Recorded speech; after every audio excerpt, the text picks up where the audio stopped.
Le bonheur. Qu'est-ce qu'on le cherche loin, le bonheur?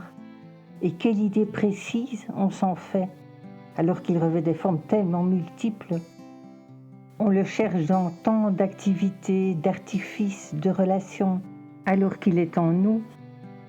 Le bonheur est, le vrai bonheur est la joie intérieure, l'illumination qui est en chacun et chacune de nous. La quête du bonheur est tout simplement le chemin qui mène à soi. La joie que l'on ressent dans le silence de l'ego n'est pas l'opposé de la souffrance ou du chagrin. Si tu parviens à réunir les deux, tout obstacle devient opportunité. Il y a une grande différence entre le bonheur et la joie. La joie n'est pas contrôlée, ni contrôlable d'ailleurs. Tout comme il est beaucoup plus facile pour quelqu'un d'intelligent de paraître idiot que pour un idiot de paraître intelligent, de même il est beaucoup plus facile à quelqu'un de triste de paraître joyeux qu'à quelqu'un de joyeux de paraître triste. La joie ne prend pas sa source dans des circonstances extérieures qui me tombent dessus, qui me sont imposées. Elle vient de l'intérieur. Joy is an inside job, disait quelqu'un lors du Global Joy Summit. La joie est un travail intérieur. Si ma joie dépendait des circonstances qui m'apportent le bonheur, elle ne ferait que monter, descendre. La joie est une qualité fondamentale de l'esprit.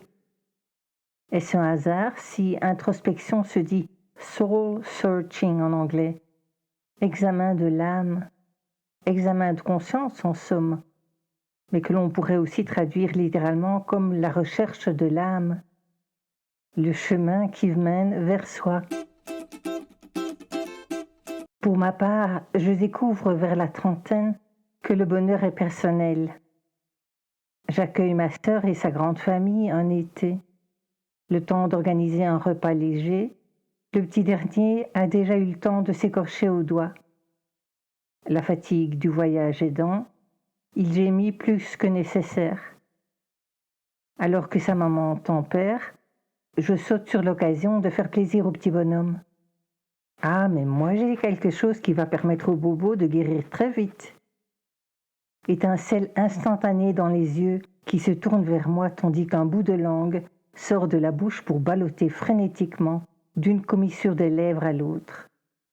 J'apprendrai vite que c'est là le signe de contentement chez ce petit bout. Je le prends par la main et nous montons à la salle de bain. J'étale une série de sparadraps colorés arborant divers animaux. Le choix est difficile, mais il craque pour le crocodile vert sur fond jaune, qu'il montrera ensuite à qui mieux. Moment de bonheur fugace pour ce petit homme de 4 ans. Le bonheur est personnel. Je n'aurai d'ailleurs pas longtemps à attendre la confirmation. Dès le lendemain, Noah court vers moi, triomphant. « Tati Marie, j'ai un bobo !» Je joue le jeu. « Ah ah, tu m'as l'air d'être un fameux Spirou, toi. Qu'est-ce qu'on va choisir aujourd'hui ?» Le regard pétille déjà, tandis que la langue bat la mesure au coin des lèvres. Ce sera le pingouin bleu sur fond rouge. Le lendemain, au petit déjeuner, Noah a pris place à mes côtés. Je ne dois pas attendre longtemps pour qu'il me confie.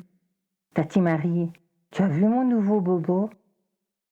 L'instant fugace de bonheur s'est déjà installé dans ses yeux, tandis qu'un sourire plane sur ses lèvres. Nous montons à la salle de bain pour notre petit rituel. Ah, le précieux moment du choix. Le lapin rose au petit cœur, le lion jaune, le crocodile. Va pour le crocodile aujourd'hui. Le petit bonhomme tient à ce que j'oriente le sparadrap de façon à ce qu'il voie l'animal à l'endroit. Nous le verrons ainsi se promener avec un crocodile collé la tête à l'envers sur le genou. Mais qu'importe, le bonheur est personnel.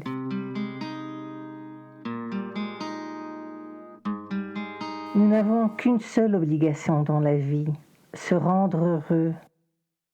En particulier dans un couple, l'important n'est pas de vouloir rendre l'autre heureux ou heureuse, c'est de se rendre heureux et de partager ce bonheur aux autres. Choisis ce qui te rend heureuse ou heureux et tu verras le positif affluer vers toi. Il n'y a que deux voies, deux chemins à tout moment de ta vie. Tout se résume à deux émotions, l'amour ou la peur. Toutes les émotions, toutes se résument à la peur ou l'amour. À chaque heure, à chaque minute, à chaque seconde, tu as le choix. Tu peux choisir de suivre la peur ou l'amour. Et cela s'apprend. Lorsque ma petite a rendez-vous chez la logopède, j'en profite pour me concocter un moment privilégié avec mon aîné qui nous accompagne. Il fait super beau et nous partons à pied à la découverte du joli village Esbignon. J'attire soudain l'attention de Myriam, qui adore les papillons, sur une nuée qui volette de fleur en fleur sur notre gauche, bercée par le chant de multiples criquets. Elle me répond, bougon. Ouais, il y a surtout plein de guêpes. J'essaye de l'amener à changer d'humeur. Oui, mais nous, on ne regarde pas les guêpes. On écoute les criquets et on regarde les papillons. À mes yeux, le bonheur est indissociable de la connexion à la nature. Nous ne faisons qu'un avec la nature. Un lien nous unit toutes et tous, tous les êtres vivants de cette planète. Nous sommes toutes et tous dans une enveloppe différente, les plantes, les animaux, les êtres humains, mais nous sommes toutes et tous pareils, faits de matière et d'énergie. Nous faisons partie d'un tout. Nous sommes toutes et tous un petit bout de l'autre, des autres. J'ai le souvenir d'un film où le héros est accueilli par un moine tibétain qui, tout en parlant à son hôte, prend une théière et laisse infuser du thé. Puis il en verse dans une tasse. Ses gestes sont calmes, lents et précis. Il demande à son hôte « Qu'y a-t-il dans cette tasse ?» L'hôte répond « Du thé ». Sans attendre, le moine prend alors la tasse par l'anse et la fracasse sur la table. La porcelaine se brise et répand le thé sur le bois. Sous les yeux ahuris de l'hôte, le moine, toujours aussi serein, s'empare d'une serviette et se met à éponger le liquide. Il tord ensuite le tissu au-dessus d'un bol et redemande à son hôte ce qu'il y a dans le bol. Du thé. Qu'il soit dans la théière, dans la tasse, dans le tissu ou dans le bol, c'est toujours le même thé. Je pense que le message qu'essayait de transmettre le moine était que l'enveloppe corporelle ne compte pas, que l'âme reste la même, quel que soit le contenant. J'ignore ce que le futur réserve à l'humanité, car nous avons déjà détruit une bonne partie de notre planète. De la planète, devrais-je dire. Nous agissons comme si la Terre nous appartenait, mais en réalité, à la taille de l'univers, nous sommes des poux. À la louche, je n'ai jamais eu l'œil pour les proportions. Une chose est sûre, nous sommes sur un être vivant. Notre lien avec la nature est rompu, dit Greta Thunberg. Mais les relations évoluent. Lorsque nous protégeons la nature, nous sommes la nature qui se protège elle-même. J'espère, et j'ai confiance à vrai dire, que la nature survivra. La nature est intelligente. Je repense à la petite grenouille d'un reportage de la BBC Earth. Le commentateur expliquait, passionné, que cette petite grenouille, le Dendrobat pumilio, pas plus grande que l'ongle du pouce, transporte cet état l'un après l'autre vers un arbre particulier qui comporte une broméliacée. Cette plante épiphyte abrite de l'eau de pluie dans le creux des feuilles, une petite mare parfaite pour un jeune tétard. Et le scientifique de s'enthousiasmer, la grenouille encourage l'un de ses têtards à grimper sur son dos, puis le transporte vers une plante. Là, la mère fait glisser son rejeton, puis elle redescend de l'arbre pour aller chercher le tétard suivant et dépose ainsi successivement ses 5 autres petits, chacun dans une nouvelle broméliacée. Le reporter s'émerveille de l'exploit de la mère qu'il compare à l'ascension de l'Empire State Building, qu'une mère humaine escaladerait son nouveau-né sur le dos. Le documentaire montrait toutes les étapes de ce marathon improbable.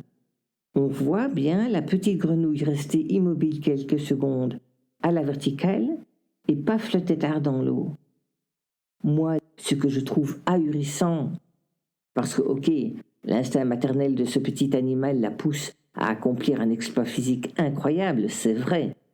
Mais ce que je trouve ahurissant, ce qui m'intéresserait vraiment de comprendre, c'est comment le tétard comprend qu'il doit grimper sur le dos de sa mère. Comment sait-il à quel moment lâcher prise, puisqu'il reste agrippé au dos pendant tout le trajet, même lorsque sa maman se dresse à la verticale pour son impressionnante escalade. On pourrait croire que la grenouille lui fait lâcher prise en se secouant le cocotier, par exemple, mais pas du tout. Elle reste immobile et quelques secondes après, paf le tétard. Je me souviens avoir regardé la scène 2, 3, 4 fois. J'écoutais la voix off expliquer que la grenouille encourage son tétard à grimper sur son dos. Je me dis, mais attends, comment ça, elle encourage? Allez mon petit gars, prends ton cabas et ton manteau, on y va, grimpe sur mon dos. Pour ce qui est de l'accrochage du mouflet pendant toute l'épopée, je peux encore imaginer que le dos de la grenouille soit visqueux ou recouvert d'une substance collante. En poussant un peu, je peux aussi imaginer qu'à l'arrivée, la mère contrôle le mécanisme d'adhérence et paf le tétard dans l'eau. Mais la grimpette du nouveau-né sur le dos, là, faut qu'on m'explique. L'instinct?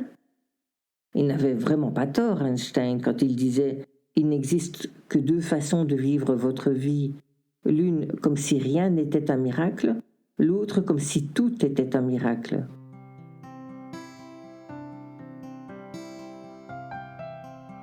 So deep in my soul lights a flame. It's called hope and no one can blow it out. This light I will share with you all. It's my love that can make you do the same. You know that's not just in some of us. You too have a flame in you, 'cause light's in everybody.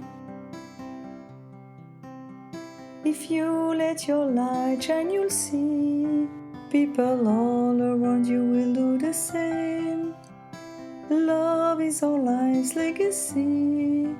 Do not doubt, just look at what I became. You know light's not just in some of us. You do have a flame inside you. So if we can trust one another, trust me, love is the greatest gift ever. So why don't you all shine with me? Shed your light all around you and you'll see. You know light's not just in some of us, 'cause light is in everybody. You too have a flame inside you, 'cause love is for everybody. So deep in my young soul lights a flame. It's called hope and nothing, no one can blow it out. And if you can trust me, you'll see love is a gift. You'll see light is a gift.